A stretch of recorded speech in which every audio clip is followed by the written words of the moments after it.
Hello, everyone.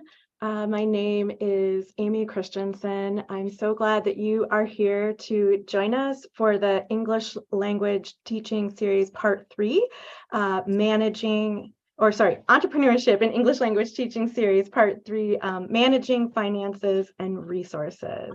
I'm the program coordinator for the Intensive English Language Program at the University of Wisconsin in Eau Claire, which is in the upper Midwest part of the United States.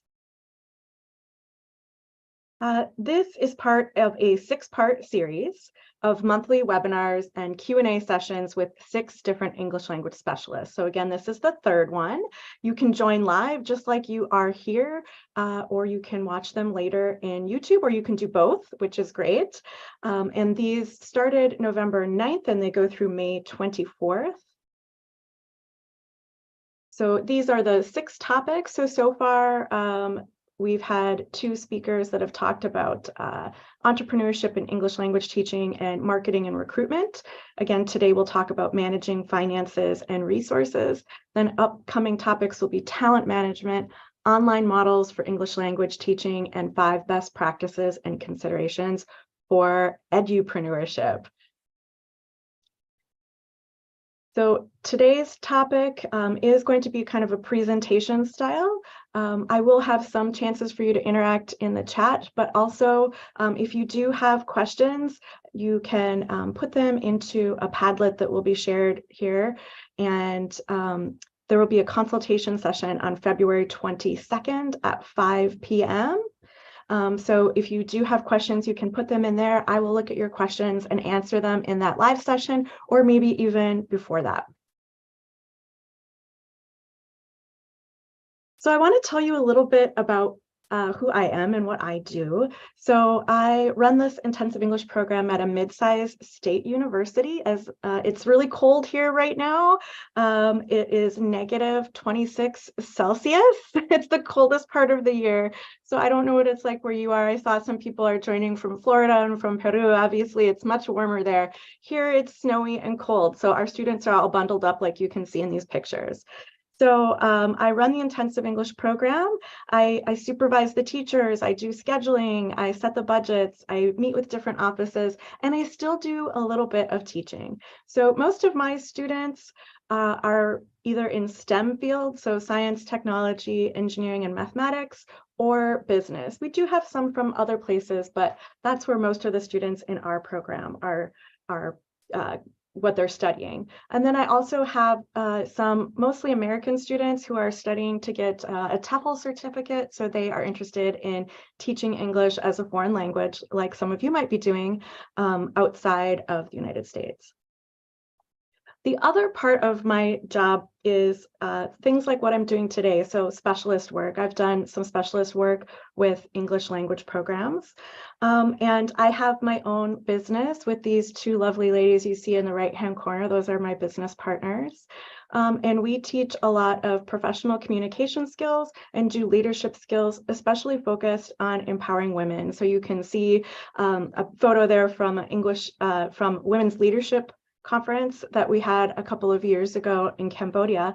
And then I also do one-on-one coaching or consulting with a lot of local people here. Some are maybe politicians or people in business who are preparing for high-level negotiations, or maybe they're preparing to give some sort of public speech. So I wear many hats. And I want to share some of the tips that I've picked up along the way for managing finances and business for some of these sort of side projects. So I know sometimes we get nervous. English language teachers maybe feel like we're not numbers people. That's what a lot of my colleagues will tell me. So I want to know your feelings about managing budgets. So which of these pictures matches best your feelings about managing budgets?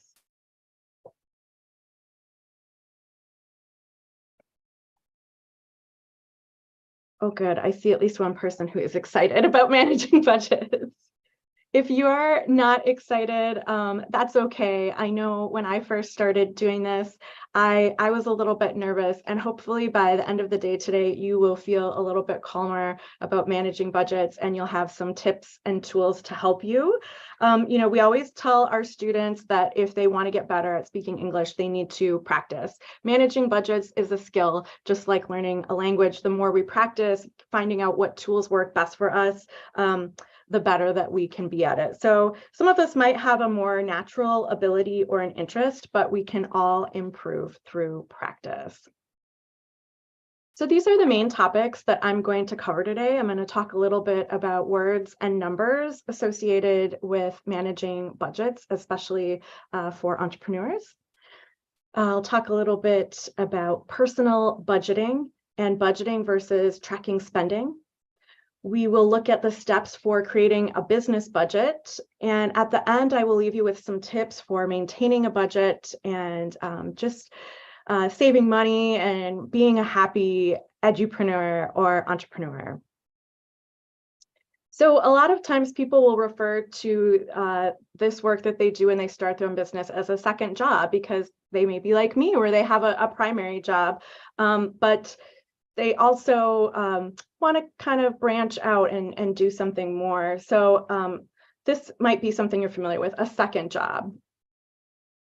And then we have all of these words that start with side: a side job, a side project, a side hustle, or a side gig. Side gig is sometimes associated with more performative kind of work, but sometimes you'll still hear people refer to a second job as a side gig. The really popular one right now is side hustle. We hear that everywhere in the United States. It's becoming very mainstream.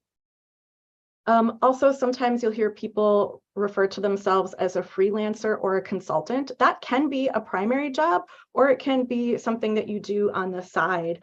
I freelance and consult on the side, but for some people, that's their main job. But freelancers and consultants usually aren't full-time employees of the people that they're working for. They're just there for a contractual period.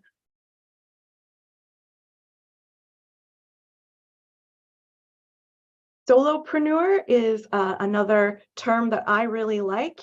You can see that preneur from entrepreneur, but it's when you are a one-person show. So you are the only employee working for your company. So solopreneur is another phrase that you'll see out there in the literature. Also, small business owner is another one that you'll hear, and self-employed. So kind of the most common ones right now, if you're trying to search for information, sometimes you're like, oh, I'm not finding what I want. You can maybe try some of these other terms. So a small business owner can be self-employed and can be a solopreneur, or they can have other people working for them. But that solopreneur, small business owner, and side hustle, those are some of the most common ones that I see out there. I see some people are saying that they're a solopreneur. I have been a solopreneur, so I understand that. All right, so let's talk numbers, right? We're talking about managing budgets. It's a lot about categorizing things and putting numbers, adding data into spreadsheets or something that helps you to calculate. But let's look at a few statistics related to budgets. So in 2019, Cabbage, which is a financial technology company, they surveyed 600 thriving small business owners from the US from 500 different industries. And they found that 51% of startup entrepreneurs go several months without paying themselves. Now, at the end of my session, I'm going to give you some tips, but I'm going to give you one right now, and that is pay yourself. Even if it's just a small amount, this is an important habit for you to develop as an entrepreneur. You want to always put things back into your business, and not pay yourself is kind of a bad habit. You are valuable. Even if it's just you working, you want to value your work and you want to get into that habit of paying yourself, even if it's just a small amount at first. So here's another question for you. From that same survey, what percentage of small business owners shared that they were worrying about cash flow and that sometimes caused insomnia? I don't know if you're like me. Sometimes when you're trying to go to bed, your mind is racing and you're thinking about things. So cash flow is just the amount of money in your business at any given time. So cash comes in as you get paid from clients or from tutors, and cash flows out, for example, to suppliers when you're buying supplies, or to a utility company. So I see a lot of guesses. It's actually a little lower than what you guys are thinking. Their survey was 35%. That's still a lot, but not as much as a few of the numbers that I'm seeing. Hopefully by the end of this, you will feel a little bit calmer so that you won't be staying up late worrying about these things. You'll be able to get some sleep. Another kind of shocking statistic to me was this one. 63% said that financial concerns made them constantly anxious. Obviously, that's not something that we want. And so by educating yourself, by getting some of these tools, it can help to lower that anxiety so that you are able to focus on more important things in your business. So my next question is, what percentage of small business owners do you think had no documented budget? This is from a 2020 survey by Clutch, which is a business research and review site. And they surveyed 335 small business owners and managers specifically about their budgeting processes. So put your guess in the chat. What percentage were working without a budget? Oh my gosh, we have one guess that's almost exactly right. I see. All right, I see 50%, 70%, 55%. One of you guessed exactly right, and it was 50%, so half. I know that for some people, creating a budget, especially when it's just you, if you're a solopreneur, might seem like an unnecessary structure to some people, but it really can help you to grow your business and also to reduce your stress. The nice thing is that this survey found that the businesses that started with a documented budget stuck to it. So most of the businesses that didn't have a budget tended to be smaller businesses, right? But if they did develop that budget, they stuck to it. So if just part of the deal is doing it, it helps you to stick to it just by making it.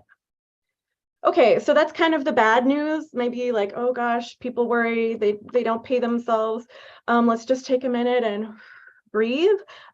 It's good for us to be aware of what the statistics are so we can fight against some of those. So creating a budget really is essential for your business as you grow it, and creating and maintaining that budget helps you to make plans for your business, to reduce stress, right? So creating and maintaining a budget can really just help you to make plans and reduce stress in your business.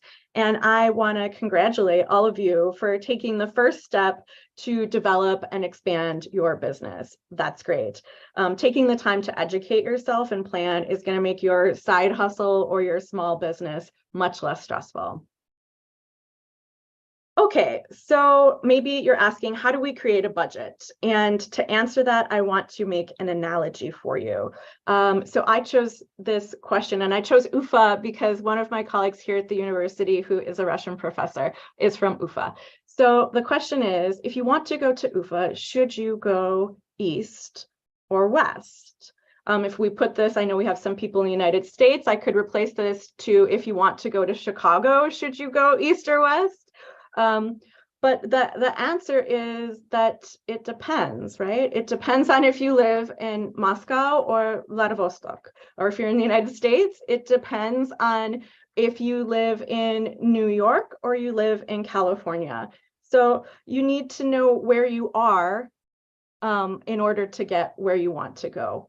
So I have this quote that kind of summarizes this analogy. The best way to know what direction to walk in next is to know where you want to go. The next best is to understand where you are. And this quote comes from, so you want to start a side hustle. There's that term again. And it's one of my recommendations that I will give you at the end of this presentation. So how do you figure out where you are, or how do you understand where you are? Well, I have another question for you, and that is, do you keep a personal budget? Share in the chat. Yes, you do. No, you don't. No, but you'd like to start. So personal budget is just keeping track of how much money you make or your household makes, and then itemizing all of your expenses and planning and allocating that money. So keeping track of how much you spend on groceries, if you own a home, on a mortgage payment, how much electricity or heat or oil. So I see some people do, some people somewhat do, some people don't. Some people use apps. That's fantastic. Yeah, if you do not keep a personal budget, that is my first tip is that if you've never tracked your spending or made a personal budget, do that first. Why? Well, it helps you to understand the basics of creating a budget, and you can actually easily adapt a personal budget into a business budget, especially if you are a small business or a solopreneur. Also, banks and other lenders provide loans based on your personal finances and credit scores. So you want to make sure that your credit is good, your personal finances are good, so that you can open bank accounts for your business, or so that you can take out a loan if you need to. I know the first time I started a business, I was really surprised at that they were going to look at my personal finances. It made me a little bit nervous. But when you're just getting started, they have to look at those things. This also gets you into the habit of analyzing and disciplining your spending, because that is part of maintaining a budget. So it teaches you how to manage your money properly. And since most solopreneurs or most small business owners fund their business through personal savings or from extra cash from their job, taking the time to optimize your personal budget can free up money that you can then invest in your business. So for example, if you cancel a subscription that you rarely or never use, you have extra cash that you can then put towards your business goals. So for example, I have Netflix, which is a streaming account. And if I don't watch it very often, maybe I can take that money and allocate it towards something for my business. So this is a template that I use for my own personal savings to track my spending and to make my budget. It's called a zero-based budget. So this budgeting method just means that I document all the sources of money that are coming in as income each month, and I assign each dollar to a category. So I assign money to expenses, but also to general savings or savings for specific goals or category. So I also track the amount I budget, or what I think I will spend and the amount I actually spend. So I'll zoom in on this in a minute, but you can see budget, that's the amount I think I'm going to spend based on the past. And then I have the actual amount. So it can help me to keep track of things in my budget that might change. So here's a zoom in on some of these categories. Your categories might be different. So I divide things into big bills and small bills, for example, or daily living. So big bills in the US are things like mortgage, health insurance, car insurance, property taxes. And then smaller bills might be utilities. Daily living are things like groceries, maybe gifts or medication.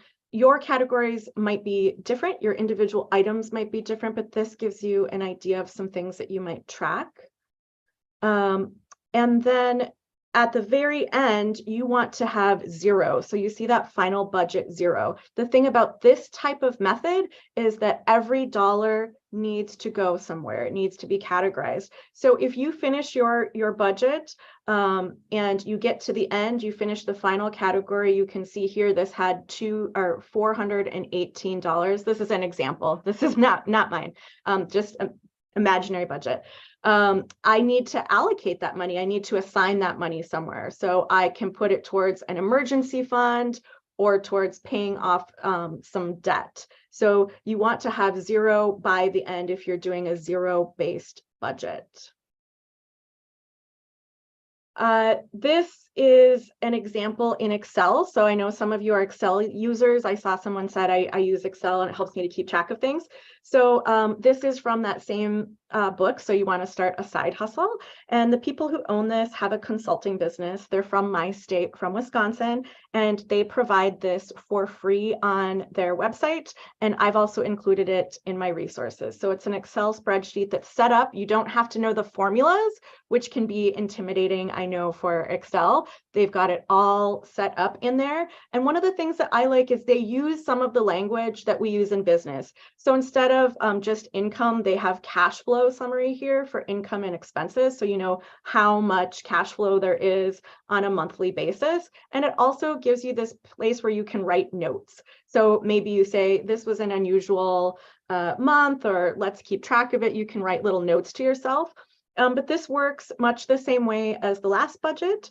You look at how much is coming in terms of your salary from your job or different jobs that you might have. And then you also mark what they refer to as debt. So if you have loans for something or credit card debt, and then you can itemize your expenses. They also categorize theirs. You can see their categories are different than the last one. So they have home, transportation, daily living. So this is going to be available at the end, and it is in Excel. If you are more of a Google Sheets person, Google Sheets works a lot like Excel, but it's free. So if you sign up for a Google account, you have access to all of their free tools. Using free tools is another great tip that I'm going to share at the end. But this is from Business Insider, Libby Kane, who's been writing for over a decade for that organization and writing about finances. This is the Google Doc Sheets budget that she set up. So you can go in and change these categories. You can see it's broken down by month. The only thing is you have to make a copy before you can edit it. So I will share that in my resources as well. Just make sure that you copy it and then you can change out the categories.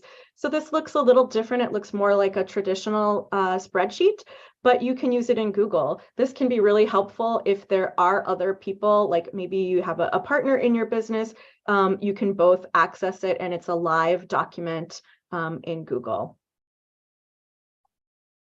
So I want to know if you guys understand the difference between budgeting and tracking spending, because I know I've been talking about both, and I want to make sure that that's clear. So how do you feel if you're like, yes, I'm person A, I know the difference between budgeting and tracking spending, or if you're like person B, like I'm not totally sure, put your answer in the chat. Do you know what's the difference between budgeting and tracking spending? Because I know I've been using both terms.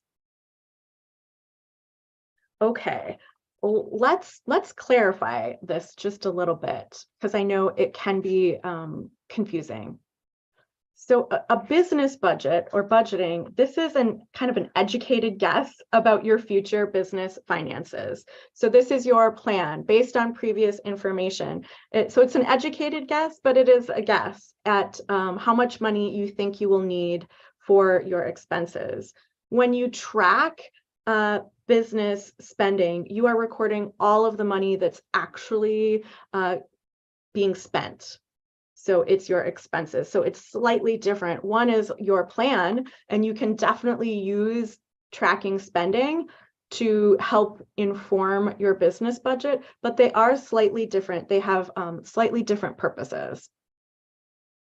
So tracking spending can help you to do things like find errors. Maybe you were double billed for something, or perhaps you overpaid by something. I did this once to one of the charitable organizations that I support. I paid twice, once in a year instead of just one time. So tracking spending can help you to catch some of those errors. It can also help you to identify money leaks. So things like maybe late fees that you're being charged, or fees that you have for usage or threshold, like data perhaps on your phone. If you're going over the amount of data you have for your plan, it can help you to see, like, maybe I don't need this thing anymore. Like maybe I don't need Netflix anymore because I'm not really using that service. So it can help you to figure out how to save a little bit of money.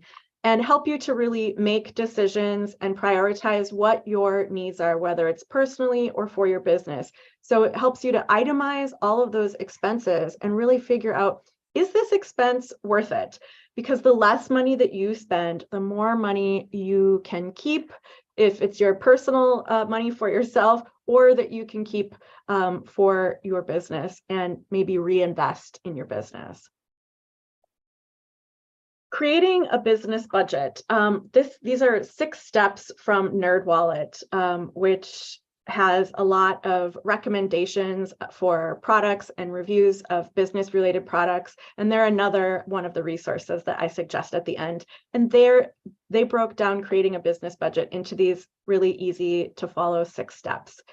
Examining your revenue, subtracting fixed costs, determining variable expenses, setting aside a contingency fund for unexpected costs, creating a profit and loss statement, and outlining your forward-looking business budget. So let's do a deep dive. Let's look at each of those steps. So the first step, you want to examine your revenue. So what is the money that's coming into your business? Perhaps you are doing some writing that you're being paid for. You're writing an article, or you're writing for an online blog. You may be doing some consulting with a business, and that's another source of income that's coming in. Maybe you have one-on-one tutoring or group tutoring that you're doing. Maybe you are creating some videos for YouTube and creating some sort of passive income. So you need to look at all of the sources of income, all of the money that is coming in, and document all of that, and make sure that you are including all of the sources. And then what you want to do is subtract the fixed costs. So fixed costs are expenses that are the same each month or each year. So something like a membership fee, typically that's the same every month or every year. That would be an example of a fixed cost that I want to subtract from my revenue, from the money that's coming in. And then you need to figure out variable expenses. So these are things that can change each month depending on your needs or your usage. So for a tutor or a coach or a consultant, for example, variable expenses might be gas or transportation to meet with students or clients in person outside of your home, or it might be making copies of handouts.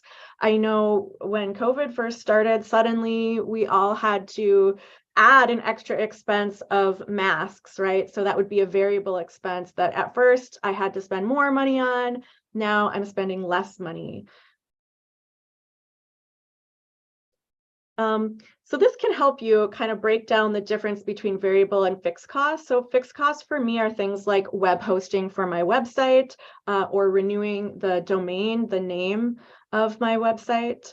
Also maybe email service, my phone, my internet, memberships or subscriptions that I have, for example, for TESOL that I'm a part of, or it could be other services like image services, or if you use social media tools that you need to pay for. Those are some of my fixed costs. And then variable expenses are things like supplies or data charges based on usage, marketing materials, postage, shipping, training that I might take that I have to pay for. And then maybe outsourced service like a virtual assistant or a CPA, a certified public accountant.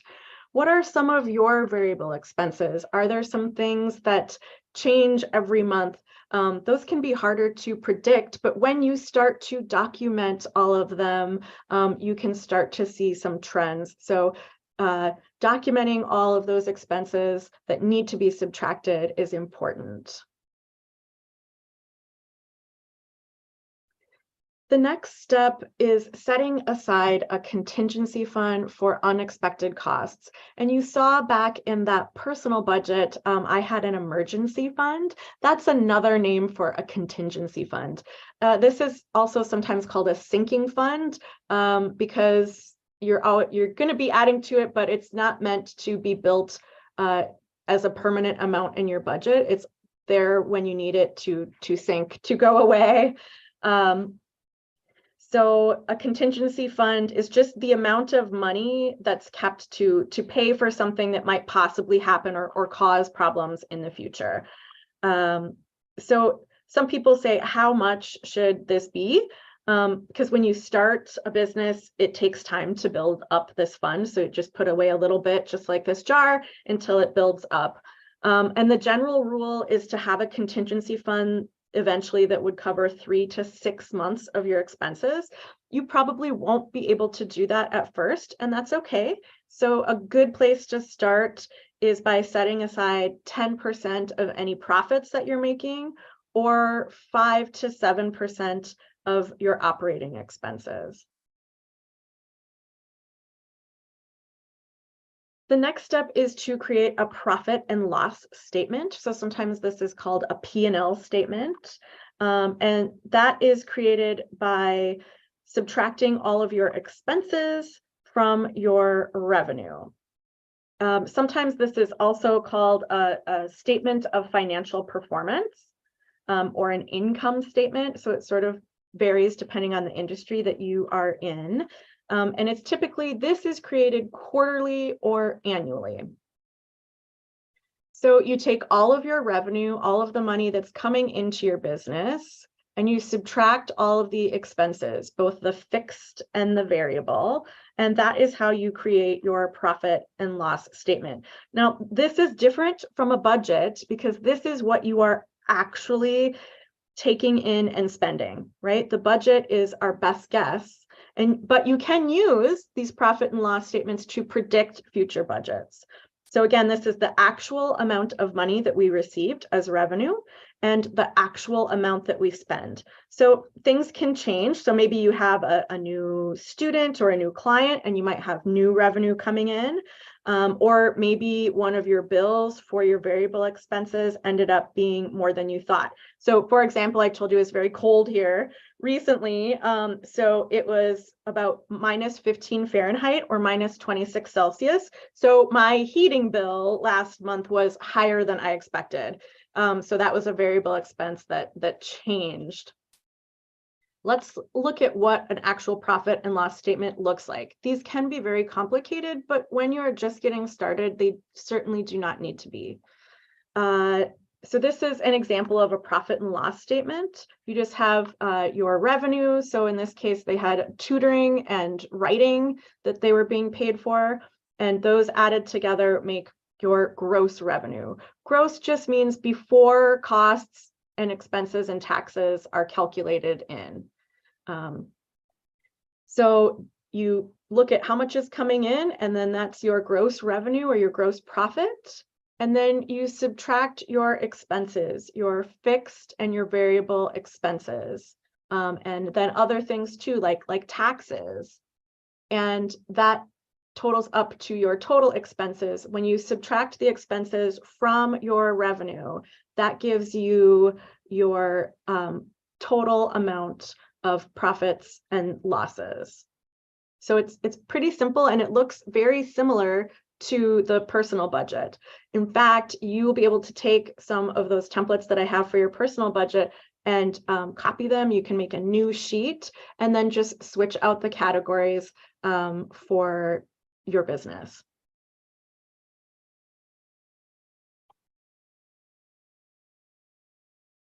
The last step is to outline your forward-looking business budget. So you look at your budget, what you thought you were going to spend. Then you look at your profit and loss statement, what you actually spent. And you use that to make a new budget, a forward-looking business budget, right? So you have your budget, what you thought, what you actually spent, and you use what you actually spent to make a new forward-looking budget. So basically, you're creating a new budget, right, based on the information from your profit and loss statement.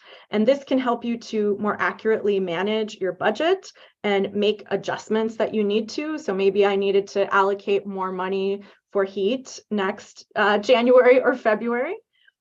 And then make plans for the future.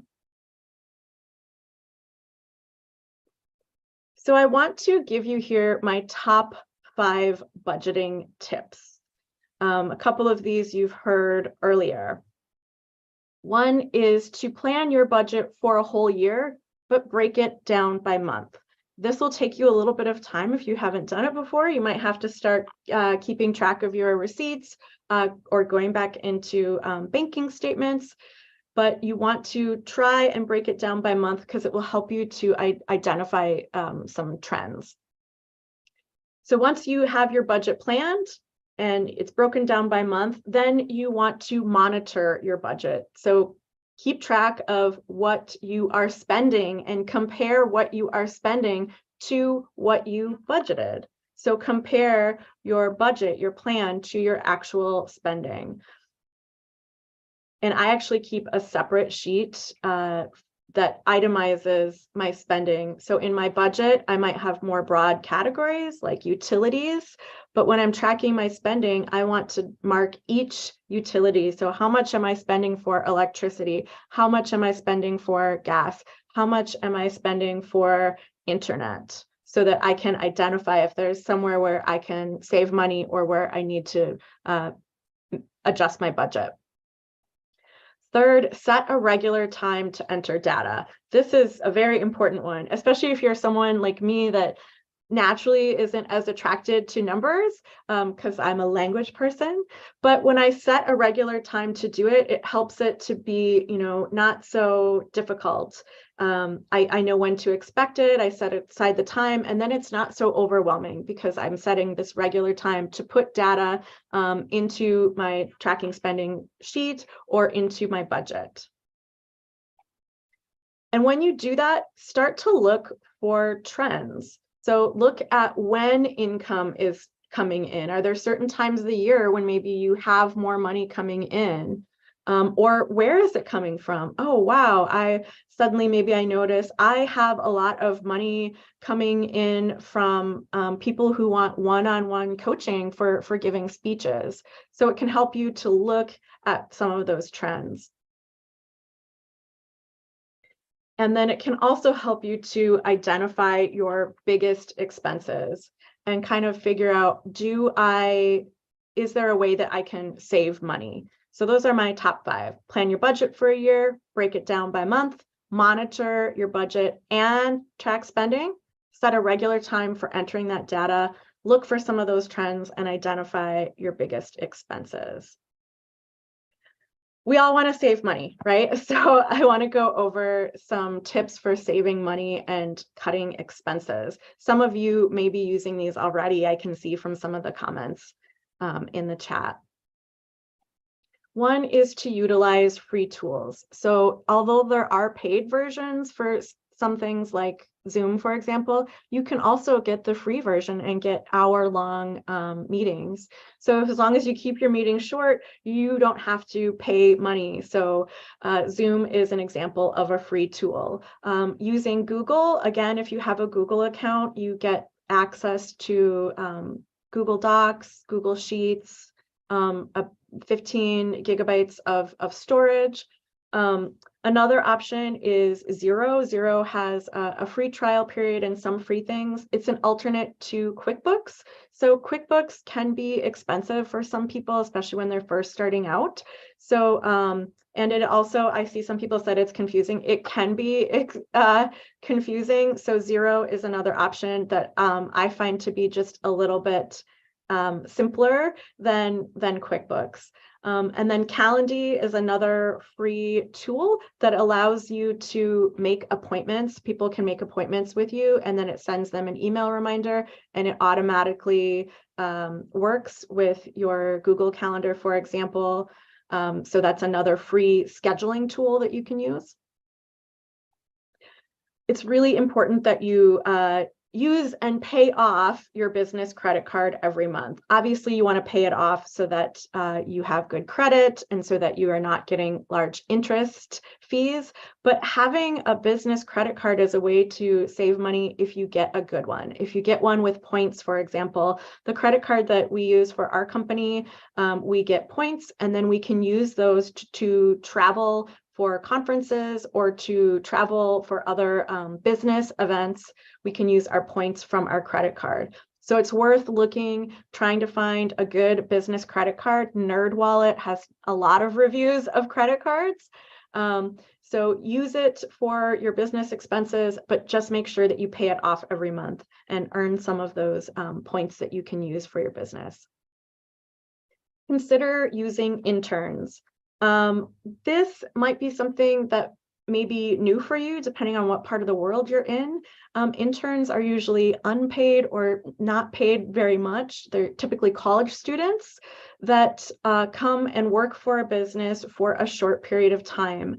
And it allows those college students to get some experience and to be mentored a little bit by someone who is older and has a little bit more experience. And interns usually can do skills more quickly than other people in the business. So for example, I use interns to help with social media because that is something that I am not as good at. Some of you might be very good at social media. It comes a little less naturally to me. So I have some college students who I mentor who work as interns for me that create all of my posts in advance for me, and they schedule them so that they can just be posted automatically. So think about using interns. That's a good way to save you time and to save you money. So then those interns, when they are done working for me, I can be a reference for them for a future job. Maybe I write a letter of recommendation for a job or for graduate school. So it's kind of a win-win situation. Also look for discounts or automated or annual payments. Sometimes if you, instead of paying every month, if you pay once a year, you might get a 10% discount. That's 10% that you can put towards something else. I know for my cell phone, I was able to save $40 a month by automating my payments. So by making it automatically paid from my checking account, it saved me $40 a month. Which is significant. That's a lot of money that I can put back into my business. And the last tip for saving money is think about offering a subscription model or a subscription program for your business. So, or a retainer option. So maybe you've heard the word retainer with lawyers. So a business will hire a lawyer, they'll pay them every month to have a certain number of hours of access to them. You can do something similar with a tutoring or English language-based business. And you'll see this is becoming more and more popular, especially through social media, where maybe you have people who purchase a subscription or a membership to your services. That gets them a certain number of hours of access to you, or it gets them access to maybe more videos or longer videos from you. And for you, it helps you to have this steady income in your budget.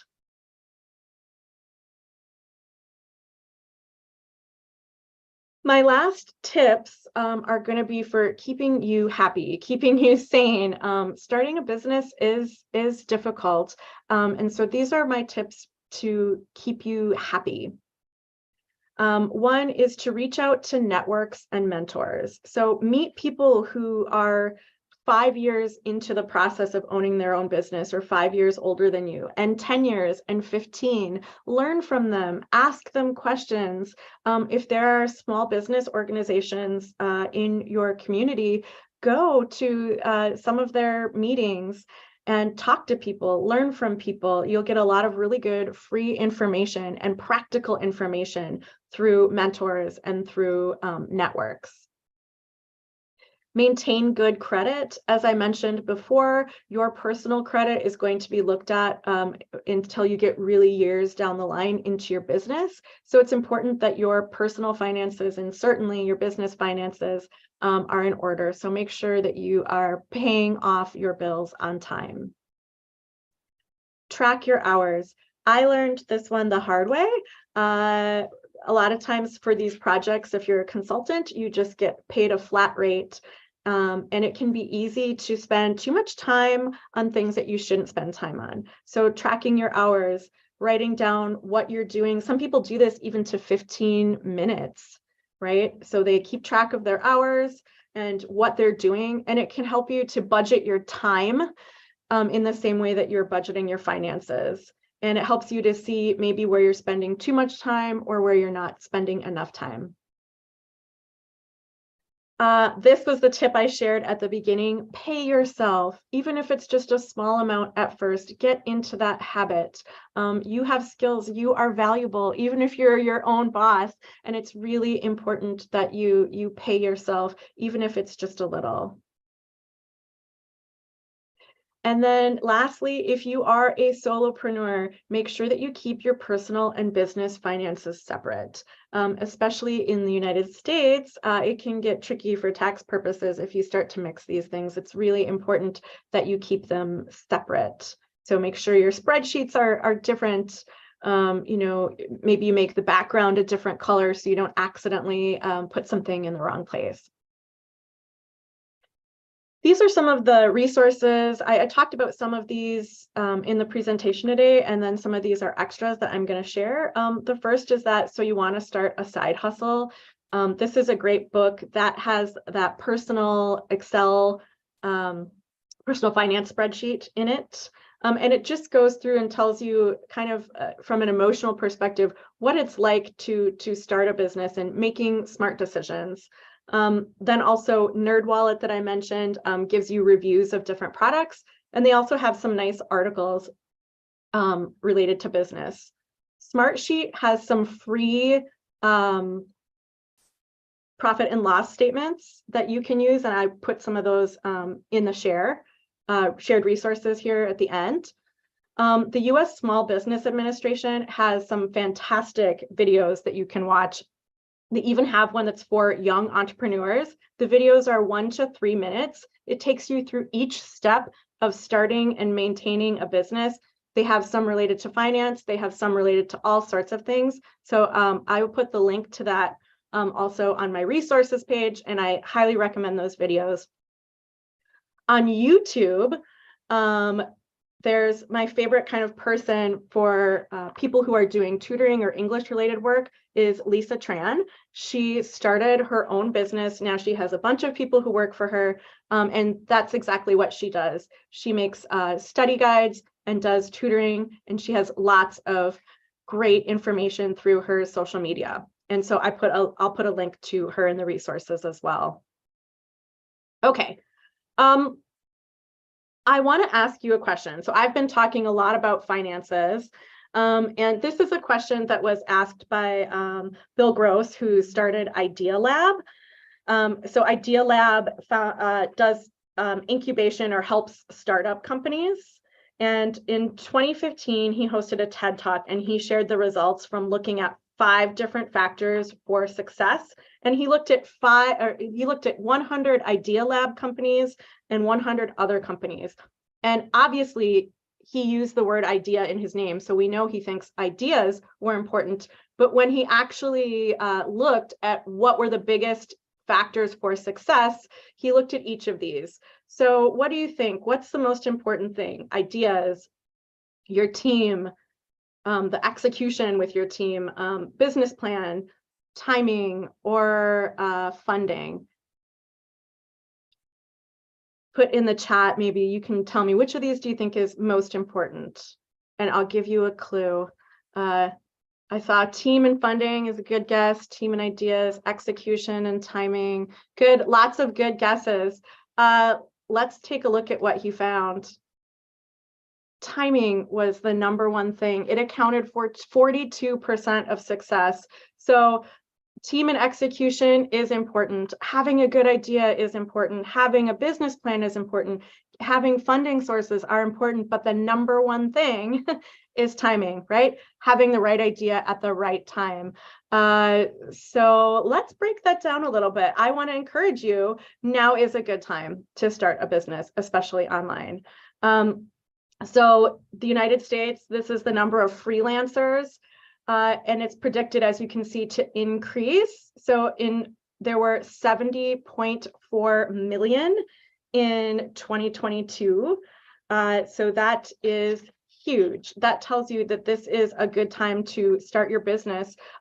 It's expected to rise to 86.5 million over the next 5 years. That could be over half of the workforce in the US. So now is a good time to be a freelancer, to start that side hustle, to start your own business. The timing is good. Also, this was from a 2019 survey from Wall Street English, found that 18% of professionals who learn English report that they feel happier at work, and they earn 25% more because of their English skills. And 73% of these respondents believe that learning English is important for improving their lives over the next 5 years. So the time is right. People recognize English and English communication skills as being important. There's more freelance work happening online. So now is a great time to do this. It certainly doesn't have to be online, but now the time is right. And we just saw that that is the most important thing, most important factor for success. So you may still have questions. I know I wasn't able to answer all of the questions in the chat, but I hope that you will post them in Padlet. I also saw you guys answering each other's questions. I love that. That's what networking is all about. You can sign up for the consultation session for managing finances and resources through this QR code. That will take place February 22nd in Zoom at 5 p.m. So then you can talk to me live if you want. If you can't make that session, still please put your question into Padlet and I will answer them for you. And then I want to remind you, the next webinar session is from John Bunting, who's going to talk about talent management. So if you have other people working for you or you want other people working for you, I saw some people asked about interns. Hey, that is a great time to ask those questions. You can also put them in the Padlet, and I can tell you my opinion as well. But John Bunting is going to be focusing on managing talent, recruiting and managing talent. You can find materials from previous sessions through this QR code. There have been some great sessions. The marketing and recruitment session, I watched the last session and it was fantastic. So I encourage you to check out some of those other sessions.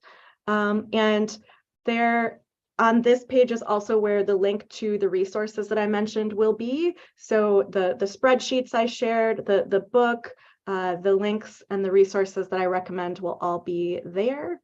And these are my references, the specific things that I referenced in this presentation. So thank you all for being here. It was great to see you active in the chat, and I hope you'll come back for the next Entrepreneurship and English Language Teaching series. Thank you so much. Have a great evening or morning or whatever time it is. Thanks so much, everyone.